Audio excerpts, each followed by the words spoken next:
ازيكم عاملين ايه؟ انا عبير ودي قناتي. اهلا بيكم.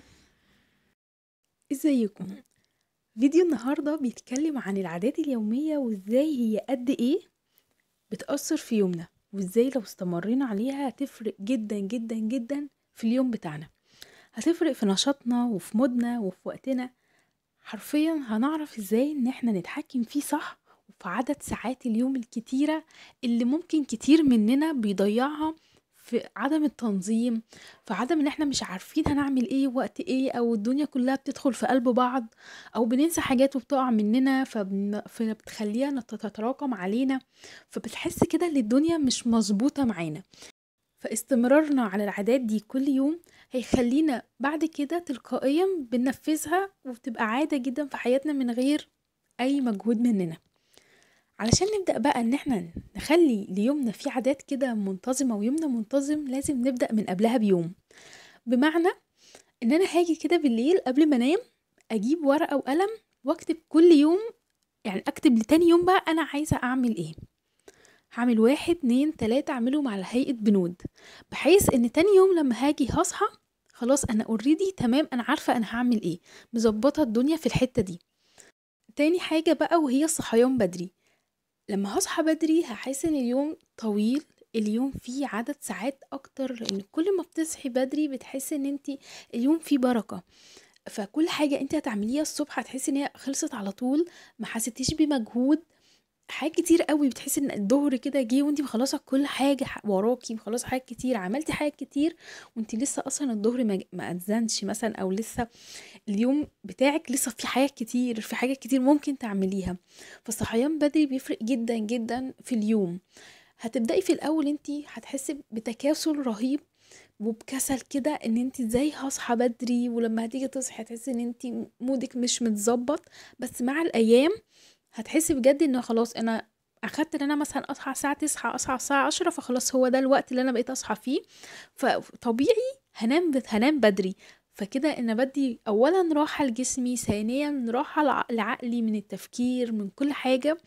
فجسمي هيستفاد وعقلي هيستفاد، وانا كمان كيومي هستفاد منه بحاجات كتيره جدا. لو انتي ام بقى ولسه عندك بيبي صغير، انتي مش ملزمة ابدا ابدا ابدا ان انتي تصحي بدري. انتي ربنا يكون في عونك، بالزن والعياط والدنيا دي كلها، فربنا يكون في عونك انك انتي يومك بيمشي على مزاج البيبي. وعلشان التزم ان انا اصحى بدري كل يوم، اظبط المنبه كل يوم في عدد في ساعة معينة، وما اقفلش المنبه وارجع انام تاني، هقول انا هخطف كده 5 دقايق وبعدين هبقى اقوم. مش هقوم ال5 دقايق، هيجيبوا 10، هيجيبوا 20 دقيقة، هيجيبوا ساعة و2، وهصحى في نفس الميعاد القديم اللي انا كنت بصحى فيه. اول ما المنبه يرن اقفله واقوم في ساعتها على طول. ما يبقاش فيه نقطة كسل، اقاوم اي كسل جوايا في الاول لحد ما اتعود. اول ما المنبه يرن اقوم على طول من على السرير، وبس كده علشان اتعود ان انا اصحى بدري. تالت حاجة وكتير جدا مننا بيعملها، ان اول ما بيصحى وهو لسه على السرير بنمسك الموبايل ونفضل نقلب بقى في الفيس، انستجرام، يوتيوب، وبتاخدنا الساعات وبتجري مننا في شوية اللي انا اتفرجت على شوية حاجات الساعة عدت بسرعة ليه. فلو انا عايزة يومي يبقى فيه انتاجية اكتر، مش اول ما اصحى امسك الموبايل، لا عادي اسيبه واركز في الحاجات اللي انا هعملها. ابص في التودو ليست اللي انا كتبتها قبلها بيوم وابقى عارفه انا هعمل ايه. اقوم افطر فطار حلو وصحي وبسيط، ما افطرش فطار تقيل على الصبح علشان ما يخلينيش كسوله. فافطر حاجه مشبعه وفي نفس الوقت حاجه تديني طاقه، اللي انا هقوم اشوف الحاجه بتاعت يومي وطلبات يومي. فلازم ابقى فطار صحي بس مش تقيل على الصبح. العاده اللي بعد كده انا هدمج كام عاده في عاده واحده، اللي انا هقوم اتوضى واصلي. بعد طبعا ما هصحى من النوم هقوم اتوضى واصلي، وفي نفس الوقت لازم اعمل لنفسي كل يوم ورد في القرآن، الاستغفار، الصلاة على الرسول. حاجات كتير جدا في يومنا طول ما احنا ماشيين بنعمل اي حاجة في البيت، بستغفر ربنا كتير، بحمده واشكره على كل نعمه عليا. بصلي على الرسول كتير، كل ده بيدينا بركة في يومنا، بيدينا حسنات، بيدينا طاقة إيجابية حلوة جدا في يومنا. لو احنا استمرينا على العادات دي اللي انا دمجتها في عادة واحدة، حرفيا حرفيا يومنا هيتغير 180 درجة. العادة اللي بعد كده ان انا اعود نفسي ان انا افتح الشباك واشم هوا جديد، ادخل للشقة هوا جديد اتنفسه، ابص للشمس، اقول ان اليوم ده انا ممتنة بجد ليه، اليوم ده حلو. اقول كلمات ايجابية لنفسي. انا كنت متكلمة قبل كده في فيديو قبل كده عن الكلمات الايجابية، هسيبه لكم في صندوق الوصف تحت الفيديو. كل يوم هتقولي لنفسك كلمات ايجابية هتحسي ان بتحفزي نفسك من جواكي ومن بره، فهتحسي بنشاط وطاقة ايجابية حلوة جدا جدا دخلت جواكي ودخلت في يومك.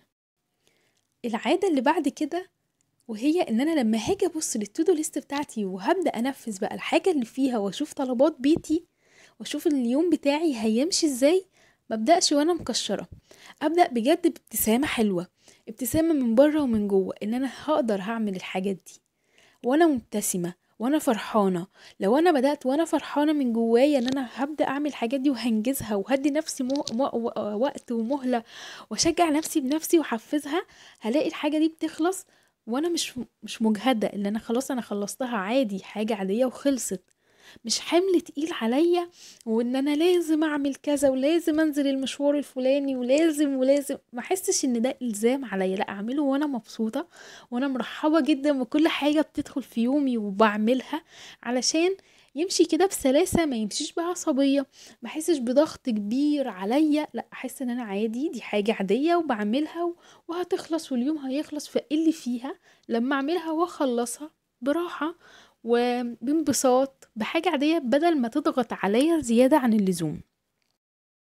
وعود نفسي ان انا بعد ما اخلص كل اللي ورايا كل حاجة انا عايزة اعملها في اليوم ان انا اكافئ نفسي بمشروب حلو او اكافئ نفسي بقعدة حلوة كده مع نفسي بسيطة في اخر اليوم او في نص اليوم، المهم ان انا اكافئ نفسي علشان احس ان انا انجزت حاجات كتير واحس ان انا يومي بجد اتغير، يومي دخل فيه عادات حلوة غيرته ونظمته اكتر، فكل ما هكافئ نفسي اكتر فكل هيحفزني اللي انا بكرة اللي انا اكمل وبعده اكمل. فكافئي نفسك كل يوم بحاجة بسيطة مختلفة علشان تشجعك ان انتي اللي انتي تدخلي العادات دي وان انتي تستمري عليها. رسالة ليكم في نهاية الفيديو: كل يوم هو بداية يوم جديد لحياتكم، بداية حلم جديد، بداية جديدة لخطوات جديدة عايزة أسعيها لحلمي، بداية خطوة كنت مأجلاها ولازم أنفذها، بداية ساعات جديدة مخليهاش تمشي من إيدي من غير ما استفيد منها، بداية كل حاجة أنا كنت نفسي أعملها وعايزة أعملها. ما تخليش يومك يضيع منك بتكاسل، أو ما تخليش يومك يضيع منك في حاجات ملهاش لازمة أو بضغط نفسي على نفسك. ما تضغطيش أبدا أبدا على نفسك، خلي يومك هين، خلي يومك بسيط، بسطيه على نفسك هيعدي، وفي نفس الوقت استفيدي منه ما تضيعهوش على الفاضي. عندنا 24 ساعة في اليوم، لو أخدنا منهم ساعة واحدة لنفسنا، لو أخدنا منهم ساعة واحدة نقرأ حاجة جديدة أو نتعلم حاجة جديدة، فإحنا أنجزنا حاجة كبيرة جدا. وفي نفس الوقت هتيجي بعد مدة هتحسي ان انت اتعلمتي حاجة كتيرة جدا او اتعلمتي حاجات كتيرة جدا من ساعة واحدة بس انت استقطعتيها من اليوم كله للتعلم ده او لنفسك.